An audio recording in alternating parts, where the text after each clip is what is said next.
ආයිබෝවන් දුවේ පුතේ ඔයාලා හැමෝටම. අදත් ඔයාලා මේ එකතු වෙලා ඉන්නේ ICT with virtual classroom එක. මේ වීඩියෝ සීරීස් එකෙන් අපි කතා කරන්න යන්නේ කොහොමද Python practically ඉගෙන ගන්න කියන දේ. ප්‍රැක්ටිස් කරන එක තමයි පුතේ programming language එකක් ඉගෙන ගන්න තියෙන හොඳම ක්‍රමය. අපි simple to complex code practices කරමු.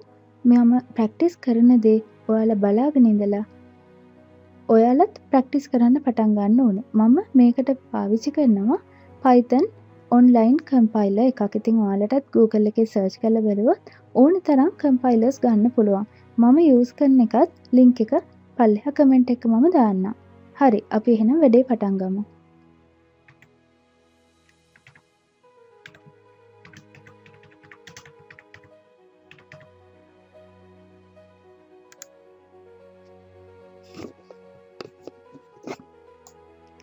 මෙතනදි බලන්නකො print කියන වචනය අපි use කරා. ඒ කියන්නේ අපිට යම්කිසි output එකක් monitor එක හරහා දෙන්න කියන එක තමයි මේ print කියන වචනෙන් අපි අදහස් කරන්නේ. එතකොට මෙන්න මේ brackets ඇතුලේ hello world කියලා වචනයක් දීලා තියෙනවා. ඒත් එක්ක අපි single quotation පාවිච්චි කරලා තියෙනවා. මෙතනදී අපිට ඕනෑම text එකක් මෙතන use කරන්න පුළුවන්. අපි තවත් එකක් මේ විදිහට type කරලා බලමු.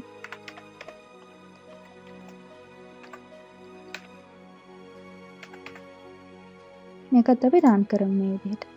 25 කියන එක කිසිම ප්‍රශ්නයක් නැතුවම මෙතන output වුණානේ. මම කලින් කිව්වනේ මෙතන text එකක් විදිහට තමයි මෙයාව ගන්න කියලා. මෙතනත් පුතේ මේ 25 එයා text එකක් විදිහටම තමයි පෙන්වන්නේ. අපිට කිසිම calculation එකකට මේ 25 use කරන්න බෑ.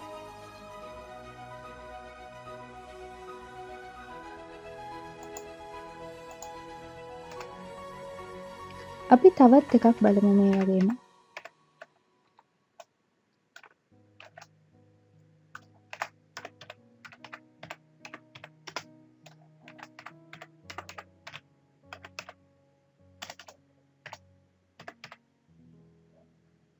run කරමු බලන්න. අපිට මේ විදිහට double quotation පාවිච්චි කරන්නත් පුළුවන්, කිසිම ප්‍රශ්නයක් නැහැ. එක single quotation එහෙම නැත්නම් double quotation පාවිච්චි කරලා අපිට output එකක් මේ විදිහට දෙන්න පුළුවන්.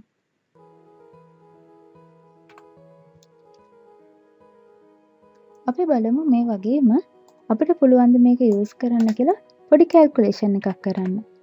print